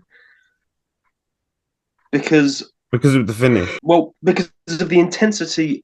I think back to that week when the NWO had that big fight with the NWO backstage and Sting found Bret Hart and they were swinging punches at each other. And then that same night they had the backstage brawl. That's the intensity that's needed. And it was just absent. It was bizarre. I actually wondered if maybe Sting, because he knows it's his last match before he goes off for 6 months. Oh yeah, I wonder if he checked out. I wonder if it was just like. I think maybe. Well, I was only saying that because I noticed at the start of the match, especially, Sting was basically in control, and whenever Bret Hart was in control, he did things that didn't require Sting to bump. He would like rake his eyes across the ropes, or he would hit him with an inverted atomic drop where Sting can just sort of lay down. Do you know what I mean? He didn't do anything that required Sting to take like a flat back bump. And I was like, maybe Sting before this has just said to him, like, dude, I'm not doing anything tonight. I do wonder if maybe this was just 1 week too long for Sting, because obviously after this match, Sting goes on hiatus till March or April. Yeah, and then he comes back on fire. And it's like he's refound his love of wrestling again. So I know Sting's going through a hard time right now. It's just weird because literally the last 3 weeks he's been having the right intensity for this match, and the feud has, and then this match it just seems like Sting's like I can't, and I don't think I can blame Bret. I know Bret Hart sort of was in a weird place as well, where he's not really feeling WCW either. So you kind of have two guys who aren't in love with what's going on at the minute. I will say this though, I felt like that the finish sort of told what they knew this match should have been, which is it should have been probably in no discord. This is what I would have booked it as. And I know like you can't help if Sting's like, I ain't doing none of this shit, end of story. I'm going off tomorrow and that's the end of it. Then there's nothing you can do about it. But I'm talking, if I could talk him into saying, look, we ain't got to do anything crazy. I'm not going to ask you to jump off of a scaffold or anything. Do you know what I mean? But we're just going to have a street fight style match. We'll make it as easy as a street fight as possible. That's the sort of thing that we needed. We needed that sort of, but it was just a match. They just got in the ring and they had a really basic, really boring match. And how much more sense would it have made if they'd been hitting each other with shit and whacking each other and getting near falls off of like table spots? And then Sting goes Stinger splash, overshoots it and smashes his head off the thing. Should we talk about goatee Sting very quickly? Yeah, I've decided I like it. So here's the thing. I don't like it, but it's nowhere near as bad as people make it out to be. goatee Sting has kind of become a thing where people talk about Sting, go, oh, goatee Sting, and everyone kind of sniggers. This isn't that bad. It doesn't look that bad. It's okay. I don't know what the big fuss is about. It just he's painted his goatee black. It's not that bad. It's one of those. I reckon most people haven't seen Sting in a goatee. That's what I reckon. I reckon people just have heard of it and they kind of go, "Oh, that's rubbish, isn't it?" When actually, who the hell's watched Halloween Havoc from '98? You don't know. There's one. So when the match starts, there is one non-Sting fan in the crowd, and it's this lady who's holding up a sign saying, Bret Hart, the excellence of everything. And when Sting's come into the ring, her face is genuinely disgusted. She genuinely is there for Bret Hart. She looks like genuinely horrified that this bloke in face paint's coming out. It's a weird one because the start of this match, Bret Hart goes to get in the ring and Sting faints as though he's going to hit him with a bat as soon as he gets in. And I was like, oh, okay. Is it going to be this kind of match? And then it's not. Bret Hart does a whole lot of I'm not getting in the ring, not getting in the ring, which isn't a problem as long as I think as soon as you do get in the ring, you hit the intensity of what you're trying to do. When he started stalling at the start, though, I was like, oh dear, this is going to be a... Like, I could just tell, like, the reason he's stalling so much is because they're trying to drag this match out. You know what I mean? They're trying to drag out as little as they can do as possible. Yeah, you know what? There isn't much even to talk about in this match. There's a bit of back and forth. At one point, Bret Hart, after a leapfrog spot, faints that he's got a bad leg and he's injured his leg. I like the way Sting doesn't believe it and just starts stomping his knee. I do like that. And the referee pulls him away and says, no, I need to check. Bret Hart immediately jumps up and pulls Nux out of his trout. So everyone in the crowd knows he's lying, but obviously. But then you have this weird thing where Bret Hart goes for Sting. Sting gets the Nux off of him and then puts them on to use, and the referee stops Sting from using them. But it's not really theatrical enough for people to notice that's what's happening. So I don't think the crowd really gathered that's what was going on because they didn't react to it in the right way. Apart from that, it's just a generic match. Sting does a bunch of stuff. Yeah, they neither of them do anything spectacular. And the thing is like, that's why I look at it and go, maybe it is just Sting going, this is my last match. I'm not doing anything where I might get hurt. But if I cannot leave my feet, that would be preferable.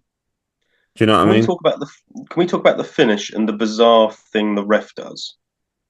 Because I have a theory that I don't know if you're going to agree with, but I wonder if this is the case, okay?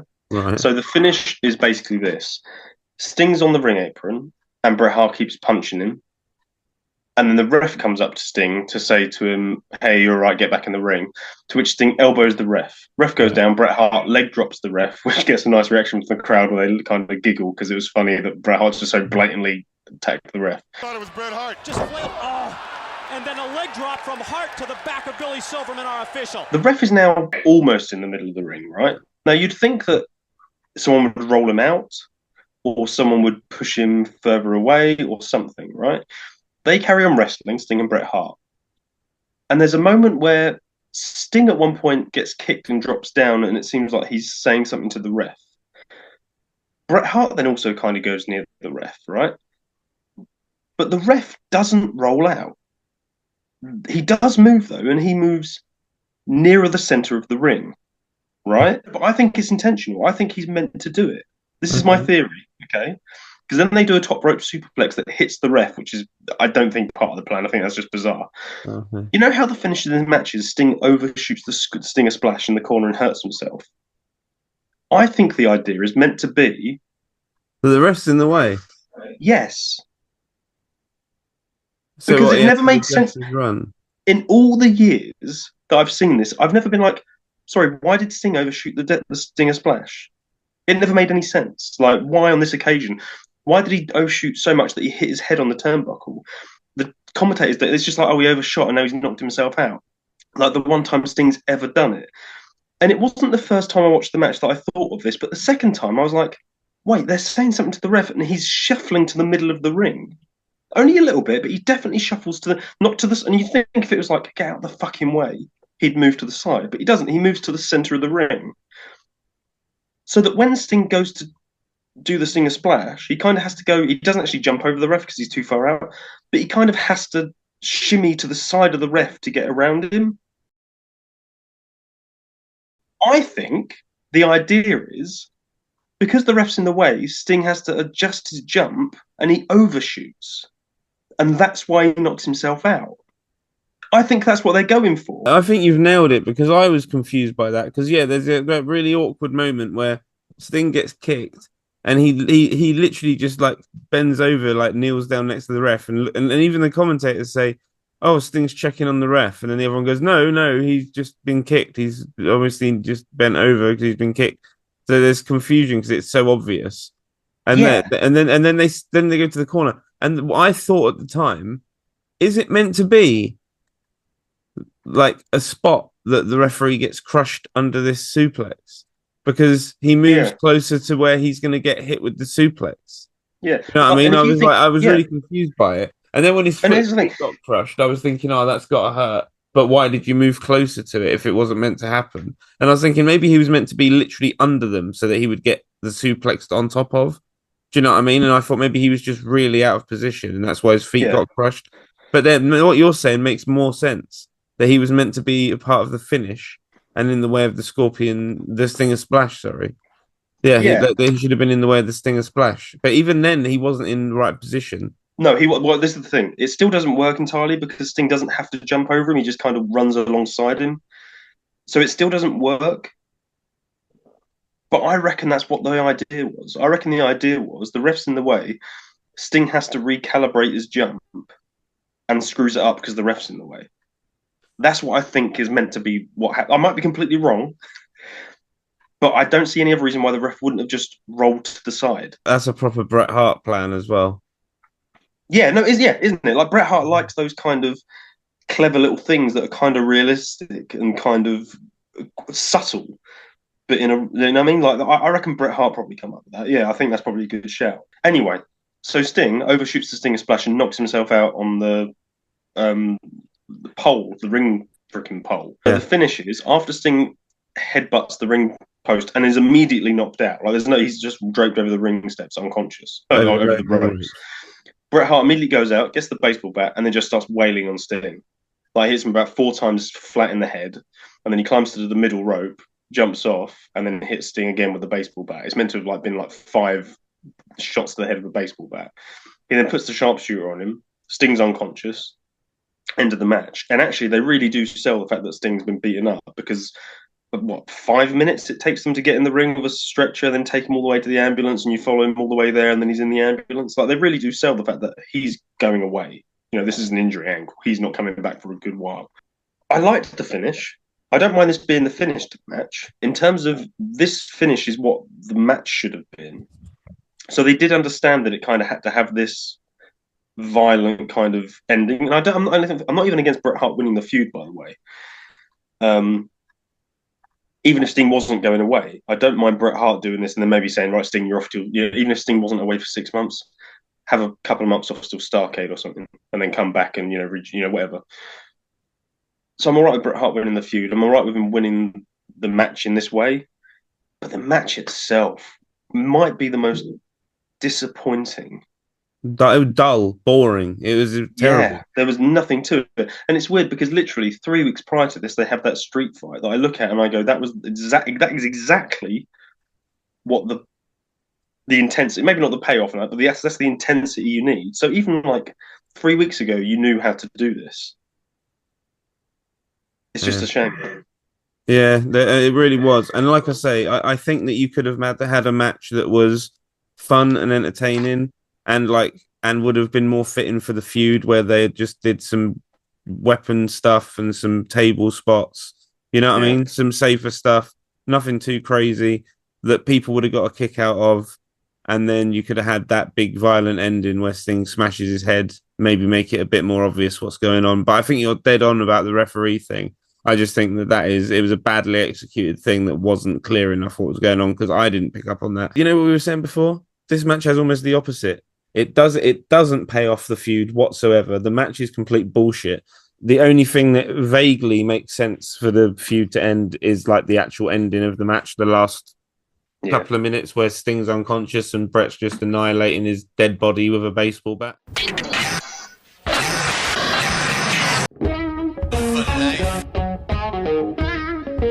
biggest icon in wrestling.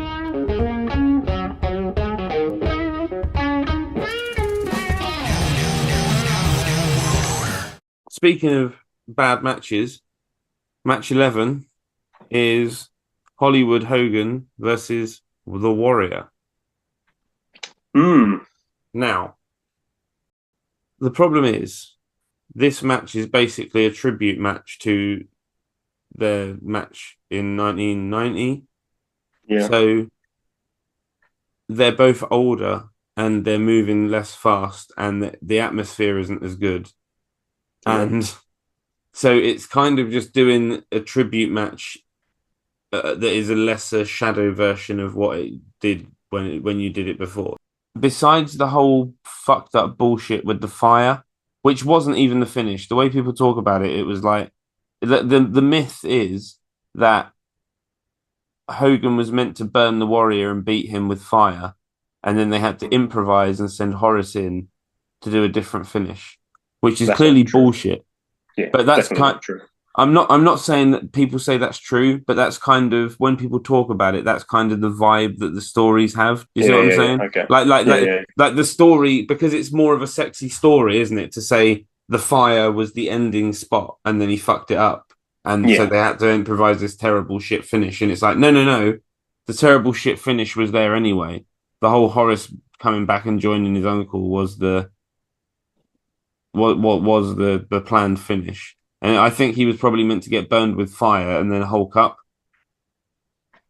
Because after the fire spot didn't work out, it was awkward for about 20 seconds, and then they went straight into the Warrior hulking up thing. People talk about it like it's the worst thing ever done. It isn't the worst thing ever done. It's a bit of an embarrassment to be on a large company's pay-per-view on 1998. You got to remember, the WWE at the time were having, like, Mick Foley had been falling off of Hell in the Cells and having matches with Rock, like, you know what I mean, at the Royal Rumble that were like violently savage. WCW had Hulk Hogan versus the Ultimate Warrior doing a tribute match to a match that was notoriously not fantastic when they did it the first time. Do you know what I'm saying? It was just, in that respect, I just find it a bit embarrassing. But it wasn't the worst thing ever done by two wrestlers in the professional wrestling ring. So here's the thing. This match, you're basically right. People talk about this match like it is literally the worst wrestling match. Like, -5 stars, awful. It's not. There's only one botch, and it's the fire spot botch, right? The rest of it is just bad. But it's not incompetent. They don't fuck anything up. It's just not very engaging. And you're right. They're basically trying to do a tribute match to their first match. I think Hogan and Warrior were under the impression that they were still big enough names, and having this match is just like the second time ever was going to be a big enough deal to get people excited about it, and they could probably just try and rehash, almost in the way that, say, Hogan and Rock for the very first time at WrestleMania. That match is not anything special, but the anticipation and the crowd make it impressive, right? And you can watch that match again, even though you could probably get two trainee wrestlers to do move for move what that match is, but it doesn't. But the thing that makes it is that those guys, and it's almost like they say Goldberg and Brock Lesnar. They didn't wrestle for ages. They're a big return match. The thing with Goldberg Lesnar, imagine if you'd have done the return match of that, and it was move for move or playing tribute to what they did at WrestleMania 20 to a match that, you know what I mean? Like, it wouldn't work. They were smart enough that they went, well, we'll do it completely different, and we'll do you beat me in 90 seconds kind of thing, right? I think what they needed to do, but the problem is I think Hogan and Warrior both thought, that's okay, we'll go out there, the crowd will be hyped because it's us, and they finally get to see us, interact and stuff. And there were moments where the crowd did enjoy it. Like, there's a springboard spot they do, back and forth, bouncing off the ropes. Oh yeah, the crisscross, the crowd body slam. Yeah, the crisscross. Hogan slams Warrior, it gets a good pop.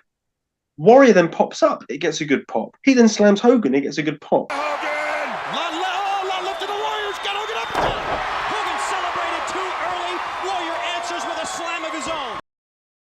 the problem is, I think this needed to be. They had to look at this and go, we can't just rehash what we did 8.5 years ago and hope people engage with it. Is that why they did the fire, though? Is that why they did the fire? Because they said we're going to do the exact same match. We'll just add fire in as a finishing thing, and it'll be amazing because I'll set your head on fire, and then you'll no sell the fire. Maybe. Like, do you know but what I think mean? what they needed to do was basically look at it and say, right, and maybe they should have called it better as well, where Hogan should have been like, this isn't working, we're going to have to do something different, which might be difficult with Warrior. You can't go at 100 miles an hour straight away. But maybe you go for 100 miles an hour for the first minute or two, like straight away, clothesline, big move, blah, blah, blah. To get the crowd engaged, like, oh, this is actually not what we expected. And then you can slow it down. Maybe. I don't know. I don't know if that would work. The second problem, I think another problem this match, unfortunately, is you've been building this up like Hogan's scared of Warrior. And we've spoken about the last couple of weeks, that's kind of disappeared. This match, Hogan showed no fear. My headcanon is now what you said, though, that he's realised. Yeah, where Hogan's just over it, where he's like, this guy's a fucking loser. Yeah, well, that's the problem. But if that's the story, then you've lost me. The story should have been, a more engaging thing would have been Hogan is terrified of this guy and he doesn't want to get in the ring with him. And he finally is. I mean, the match starts and Hogan just starts wailing on Warrior. He starts just punching him. Bang, bang, bang, like clubbing him on the back. And I'm like, that's not someone who's scared of the Warrior. Or if you do that spot, then the Warrior just needs to like no sell it and stare at Hogan like you think that's all you got. And Hogan needs to be like, oh my, like shitting himself. Like, oh my God, like he needs to be that. And there was none of that. The only good spot I thought was quite good, where they do a test of strength spot, where Warrior's calling for it, and Hogan basically doesn't do it, cheats, get Warrior in the corner, starts laying into him, and then as Warrior's down on the floor, Hogan grabs him for a test of strength while he's already beating him up in the corner, and I was like, that's quite cool. I like that, where, oh, now I'll do the test of strength, now beating you up. But again, this match is only about 14 minutes long. Halfway through this match, they do that test of strength spot. I timed it 1 minute 45 seconds. Like, I'm not doing the percentages of it, but what is that? Like, what, 10% of the match or something? Halfway through a match, do 10% of the match for a rest spot. Yeah. And I can imagine in their minds, they were like, no, this will be fine because the crowd will really want to see you overpower me and be, oh, I'm big and strong and I've overpowered Hulk Hogan. But it didn't work. Because it's 1998, and because it's 1998, and in WWE, Rock and Triple H and Austin and Mick Foley are fucking rocking it. And to do a remaster of a 1980s feeling match that happened in 1990 in 1998 is not appropriate, and it feels out of place and strange and like farcical. Yeah. Because it's not in the right setting. And if they were going to do a rematch of that, like you said, they could have done little spots in the match that were like nods to the previous match, but it had to be a completely different match, a different feel. It had to be like an Attitude Era or an attempt at an Attitude Era Warrior Hogan match. And even taking it just on its own in terms of how this feud has gone and the build up to it, this match still fails because this doesn't feel like the match that you should get at the end of this feud. It's not a good match. Bad match. It's not a bad match. Well, it is a bad match. Yeah, okay, that's fair. Okay, it's not a good match. It is a bad match, but it's not. It's not offensive. It's not offensively bad. I've seen things that are much more offensively bad than this. Yeah, many things. I agree. So yeah, the finish basically is, so at one point Hogan tries to burn more over the fireball and it goes wrong. It's that famous embarrassing spot where he can't really do it. And it goes off in his hand.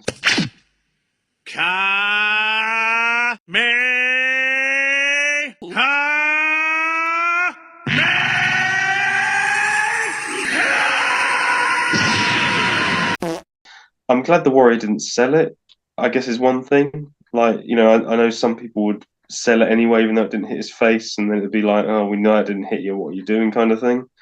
That was good. They kind of just carried on rolling with it. I did wonder what that.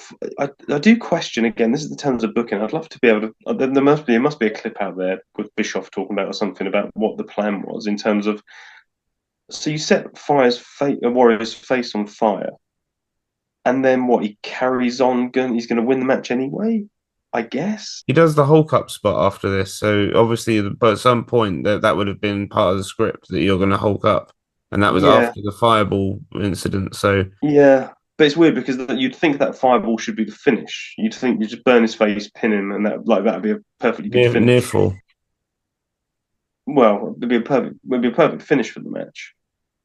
It just seems like a weird thing to have that and then have Horace come out, because the finish of this match is Horace Hogan comes out with a chair. Everyone's like, oh, well, he's going to be there to beat up Hulk because Hulk beat him up on Nitro. And actually, he gets in the ring. Bischoff just gets on the ring apron and gets the referee in a headlock. There's no trying to distract the ref. He just literally headlocks the ref. It's weird. Horace gets in the ring, hits Warrior with one single chair shot, and this buries Warrior. That's enough to beat him. Like, literally, the character of the Warrior here, right, for what's been built up as, is that he's all smoke and mirrors, and actually, he's a massive fucking pussy. Because every time someone's got his hands on him, like the Giant, where he headbutted him and chokeslammed him, he's been down for the count. On this occasion, where he's been hit with a one chair shot, he's down for the count. Fucking pointless. I'm amazed the Warrior, how much the Warrior kind of thinks about himself and thinks about his character. I'm amazed he went along with any of this. He must have been getting a payload to just come in and basically be Hogan's bitch. I mean, he must. I'm sure he appeared on a random Nitro like in a week's time, and then he disappeared. Like, bizarre. Seeing as this was like one of like the three big matches of Halloween Havoc, Jesus Christ. I mean, I understand why this match gets the hate it does and the kind of ridicule it does because of the build up and the hype for it all. Yeah, it wasn't good. It wasn't good. And of course, at the time this aired, before the main event happened, that kind of saved the pay-per-view, really, because the main event coming up is going to be great. It cuts off and they have to give refunds and everything else. So, yeah, imagine watching this and this was the final thing you saw. You'd be fucking furious, wouldn't you? Jesus Christ.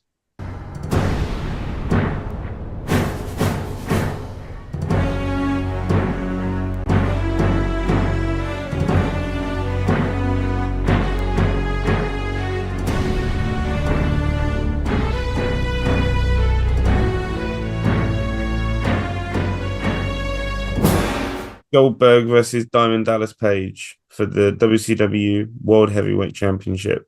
So they come out, and there's a few things I want to say about this. First of all, Michael Buffer comes out and does the introductions again, which he always does for big main events. He nails it this time. He doesn't say any stupid, weird things. No one slips him a weird turn of phrase or anything. He bigs up both these guys. Ladies and gentlemen, making his way through the fans and coming to the ring, here is the #1 ranked heavyweight contender in the world, the master of the Diamond Cutter, DDP, Diamond Dallas Page. 154 consecutive opponents without a loss. The man is the reigning and defending, undefeated, undisputed WCW NWO Heavyweight Champion of the world. The man is Goldberg. He's ready. Look at the eyes. Does Goldberg have one of the greatest entrances in wrestling history? Yes. I would say Undertaker's entrance and Goldberg's entrance, because I started thinking about all the great entrances, and actually, in terms of like planned entrances that have like a very distinct entrance to it, that is always the same and quite long, all I could really think about was Undertaker and Goldberg. Who else is there that doesn't just have music that walk out? Not many. It's like I then thought of like the Brood, maybe, with the coming up through the flames, right? I also want to say about Goldberg's entrance, okay? People quite often point out it doesn't make a lot of sense. Like, this is the biggest, baddest guy in your company, but he needs a security detail to take him to the ring, right? Like, he's too much of a badass. He shouldn't need all these security guards. This is, it just looks cool, doesn't it? I actually think the reason it looks cool is because subliminally, it doesn't look like they're there to protect him. It looks like they're there because imagine a Hannibal Lecter movie or any movie where there's like a dangerous prisoner. What does it look like? It looks like you have a whole load of security guards surrounding him, just like they're surrounding Goldberg on the way to the ring. I know that's not what it is. I know it's not like they're there to stop Goldberg from attacking anyone, but the imagery is they're there not just for Goldberg's protection, but because he's dangerous. So this match, John, I really enjoyed it, and I mainly enjoyed it because it told a very simple and yet very enjoyable story. Yeah, DDP doesn't stand a chance. Yes, exactly. Goldberg is Goldberg, a superhero, and DDP is a regular. They even say DDP is a regular guy, and a regular guy won't be able to stop Goldberg. He's not the big physical specimen of a Goldberg. He's just an everyday common man who's been a sensation, and that's why the moniker People's Champion has stayed on it. I don't think the everyday common man can beat that man right there. That's the man.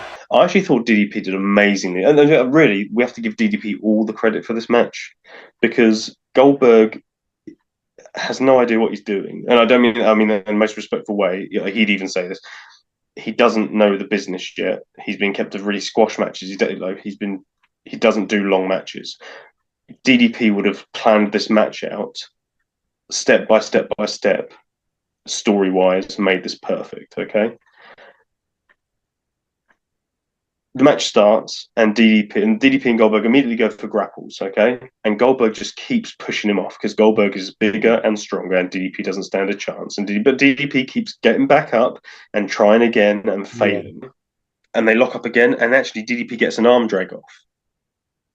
And it's like, he got him. Like, he got this move on him, and he's kind of like, yeah, there we go, Goldberg, I got you that time. They lock up a third time, and they both fall to the outside. The power of Goldberg just spikes him out of the ring, don't it? Yeah. They both get back in the ring this time.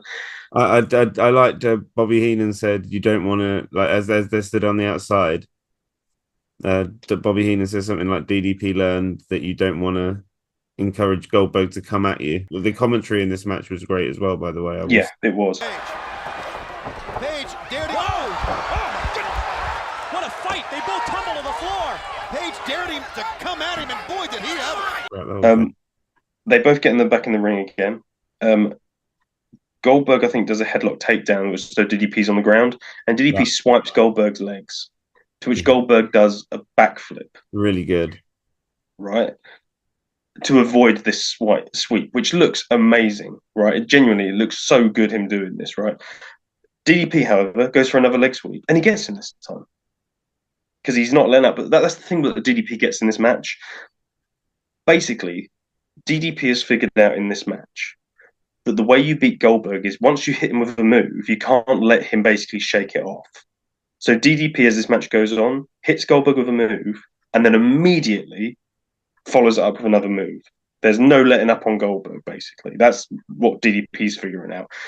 Goldberg in this match keeps going for moves that focus on DDP's arms because he knows that he has to try and work DDP's arms so the diamond cutter isn't as viable as a move, right? That's basically the storyline here, and it's great. Goldberg picks up DDP in a fireman carry slam that looks kind of dangerous and not particularly well practiced, but that's kind of the charm of Goldberg. It looks raw, like he's actually having a fight, and he locks on an armbar on DDP straight away. DDP gets to the ropes. How fast he is, how he can adapt to situations. This man still has not shown us everything he's got. Goldberg basically is just standing in the ring. And no matter what DDP tries to do, whatever he's trying to do at the start of the match, he just cannot manage to pull off. Goldberg's just shrugging him off. But then it goes into the sequence where he goes for a diamond cutter. Oh, I love that sequence. He went for the diamond cutter. Whoa! How about that? He shrugged him off. They shrugged him off. He just threw him away is what he did. Threw him out of the floor. I like the way DDP just goes for the diamond cutter straight away, because why wouldn't you? Like, you've tried to stand up to this guy, it's not working. I need to go for my move. I can't even get that on, and he's back out the ring again. And Goldberg's not trying to push him out of the ring. He's not throwing him out on purpose. He's just away from him with such force that DDP will just stumble out of the ropes. Is what it could come down to. Good drop toe hold, and Page showing us some great chain wrestling there. Great combination of moves there. Side it once again, just too strong. Whoa, too strong. Page needs to hit and run. So DDP, to get back in the ring, I think drops Goldberg's neck over the ropes. And then hits a swinging net breaker. Swinging net breaker, and then hits a Russian leg sweep, a sort of a side Russian leg sweep straight into the pin. 1-2 kick out. And this is what I mean when he hits move after move, and he realizes I can't let Goldberg have a moment. Because straight after the Russian leg sweep into a pin, kick out, he just grabs him in a front face lock and won't let Goldberg up. So DDP's realized, I can't let this guy have an inch. Like, I need to keep move after move after move. You talked about Sting being maybe confused, not knowing what to do next. That side headlock, maybe trying to rethink the strategy. But he holds on. He sure does. This is exactly where I would have went. I would grab a hold of the big man, and I would try to do that if it's him I'm in the with. Goldberg fights out of it, and he hits this lovely, that kind of that where you get him someone sort of ready for a suplex, but instead of picking him up, you just swing around. Like it's a kind of a swinging neck breaker slam thing. Oh my goodness. Goldberg then hits a lovely, it's that kind of, I think I want to say it's like a one-winged butterfly suplex. You know what I really liked about it as well? You know how he gets into that position? DDP falls back into the corner, and as Goldberg's walking towards him, DDP just charges him like he's trying to spear him. Yeah. It's literally like a desperate, he just charges into his midsection, and Goldberg just catches him and just goes, and hoists him up. He then hits a tilt-a-whirl slam, and then he does that armbar where he gets him and then gets him ready for an armbar, but then rolls through with it, so that he winds up nearer the ropes. That was a lovely move, right? They then get up, and DDP does basically back another Irish whip off the ropes. DDP comes back, and this time he hits tilt-a-whirl head scissors, and he throws Goldberg off of these head scissors. Doesn't affect Goldberg at all. DDP drops down into the corner, again down, and Goldberg haunches down, ready for the spear. He's going to try it again! And he connected again! Goldberg shrugged it off! He went to spearing! And Sting goes for the spear! Oh, Page avoided it! Barrels at DDP, who dodges out of the way, and Goldberg runs straight into the ring post on the outside. Goldberg apparently really legitimately hurt himself here in real life. I don't blame him. He launches himself at this freaking ring post. And this is where the match turns on a dime, because the whole point is DDP basically has got lucky. So I think even earlier in the match, Bobby Heenan mentions is Goldberg going to make a mistake at some point.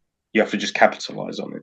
And this is the moment. Goldberg's barreled into the ring post. And actually what I liked about this the first time, does Goldberg fall out of the ring, or does he just scramble, crawl back? I think he does fall out of the ring. He's laying on the floor outside. And I like that, because that's the first time DDP's been thrown out of the ring about 3 times. And then this one moment where Goldberg makes a mistake and rams his shoulder into the ring post, he's the one that falls out of the ring. It's just a nice moment. I don't know if it's intentional or not, but I like the fact it's this kind of moment of equalization between the two. Goldberg gets back in the ring, and DDP leaps to the top rope, comes straight down with a clothesline. He has a beautiful top rope clothesline. Beautiful how he leaps right to the top as well. That's really agile for him. And he comes down, hits this top rope clothesline, and Goldberg gets a 2 count. On those massive odds, Page follows it up nicely. Page got him down. 1, 2, no, sir. DDP then bounces off the ropes, or he gets pushed into the ropes, and he comes back and he hits Goldberg with a big sort of jumping, spinning DDT. I think the commentators are confused and think Goldberg slams him, because Tony Schiavone's like, oh, he's done it with one arm, that's incredible. And it's like, no, DDP's meant to have DDT'd him. Yeah. Well, you know what though? That's probably DDP's worst move, because he does that. I've seen him do that in a few different matches, and it always confuses people. Down, and it took many men. It's like it's just incredible. One arm. because then when DDP starts getting up first, everyone's kind of like, oh, DDP's getting up. He's actually getting up pretty quick, which I believe straight away from this match, this move, straight away after that move, Goldberg then spears him. And apparently he knocks himself out in real life. Yeah, so in real life, Goldberg slams his own head into the mat. And concusses himself, apparently. And it's a great spear because also Goldberg then sells his shoulder, which probably wasn't hard to do because he legitimately smashed it into the ring post. And he's also now nearly unconscious. Yeah. But the actual spear itself looks great. DDP sells it amazingly. And it's like, oh, well, that's it. Goldberg's going to win now. He's speared him. He then goes and picks up DDP, gets ready for the jackhammer. Really selling his arm. Again, probably not hard to do. And he goes to pick him up for the jackhammer and can't do it. And you hear people go, oh, like, that's a big deal. Like, we haven't seen Goldberg vulnerable like this. Like, he literally can't lift the guy up. That's a big deal. I like the way he just screams and tries to do it again. There may be some severe damage in that shoulder. Gonna try again. Sure he is. Little surge of energy. He's sucking it up. Page has got the diamond. As he flips over and hits the diamond cutter, it's amazing. Yeah, and when he hits the diamond cutter, everyone is like, holy shit. Yeah. This could be it. Yeah, he floats over, hits the diamond cutter. Probably the most famous diamond cutter he's hit. This one gets replayed a lot. Well, maybe not my favourite, but it's probably the most famous one. It isn't my favourite, but in terms of spectacle and moment and headline, yeah, biggest moment of his career. So yeah, he swings out, he falls out of the jackhammer into the diamond cutter, hits it, and they both just lie there unconscious on the floor for 30 seconds. DDP crawls over to make the cover. He's there! 1, 2, Goldberg's out of 2! Goldberg is still alive! There's a funny story where apparently DDP was pissed off at this because he went backstage afterwards and said to Goldberg, why didn't you kick out at like 2 3/4? And Goldberg was like, I don't even know what day it is. But yeah, so DDP, after missing Goldberg kicking out of the diamond cutter, is incredibly frustrated. Picks up Goldberg for a suplex. Goldberg reverses it into a jackhammer, pins DDP, and that's it. Match ends. Goldberg wins. Fans are happy. You get a nice moment at the end where it's a bit of respect between Goldberg and DDP, where DDP's in the corner and Goldberg comes over and helps him up, and they have a sort of a hug.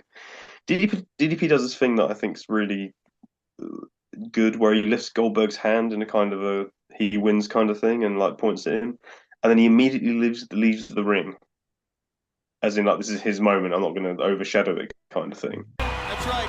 It's not using ball bats to try to take people to the hospital or try to burn people. It's about the one-on-one competition for the title. I have to say, kind of saved the pay-per-view. But yeah. Well, for the people that got to see it anyway. Yeah. And that's the end of the pay-per-view. And it ends, and that's it. That's Halloween Havoc 1998. This has been quite a night at Halloween Havoc. So, John, how do you feel about the show we've just watched, Halloween Havoc 1998? Are we looking at a thumbs up, thumbs down, thumbs in the middle show? I'm gonna, you know what? After going through all that, I'm gonna have to give it a